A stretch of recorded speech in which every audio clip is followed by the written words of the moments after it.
never And tell me know. why you're here. Why am I here?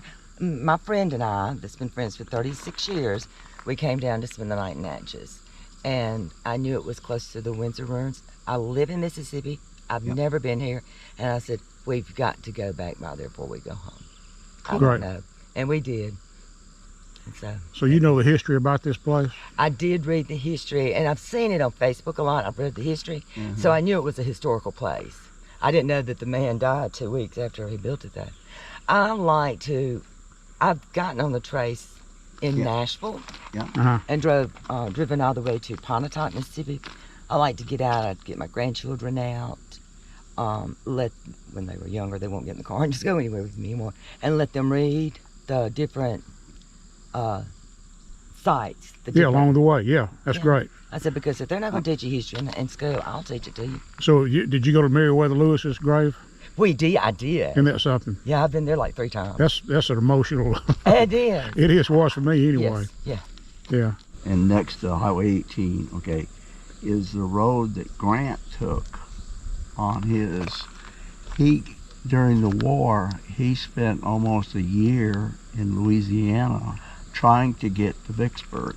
Listen. And he tried all kinds of things, but he came up with his plan, and he took his troops all the way down south in Louisiana to Bruinsburg, which is near here. Where the rabbits. Bruinsburg landing here, and in one night he brought his whole army across the river without being noticed. And then he turned around and marched up the Old Port Gibson Road to Raymond. And then he went to Jackson when he found out that Johnson, the other general, was just coming to town, and he got there first and whipped him, and then went back to Vicksburg.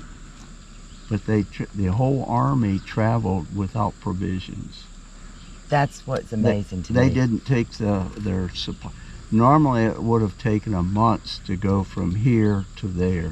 What surprises me is them traveling from Nashville, the entrepreneurs or whatever you want to call them, the people, all the way down to Natchez. Well, the Natchez Trace was the people in Nashville. Right, that was their port, I guess closest port or something. Yeah, and then they made boats, and then they would go up the Cumberland River, and it runs right beside the other river. Mississippi? No, they're Tennessee. parallel to Tennessee. Tennessee. And they end up in Indiana, on the Ohio River, and then they went down the Ohio to the Mississippi to New Orleans, and they'd sell their stuff, sell the boat, and then walk back. I know. That is a long That's amazing. And see, they came through Grenada, the troops came, they did.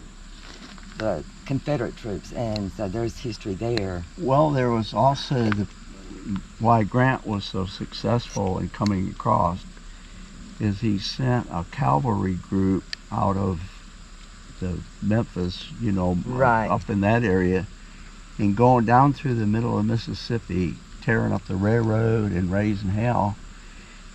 And so they started sending out all these Confederate cavalry out to chase him.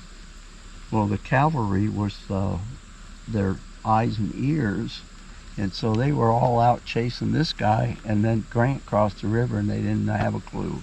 Where was that, like at Shiloh? No, Shiloh hurts my feelings. Yeah. To go to Shiloh. Yeah, it's pretty bad. That's bad. Okay. That's bad. Oh.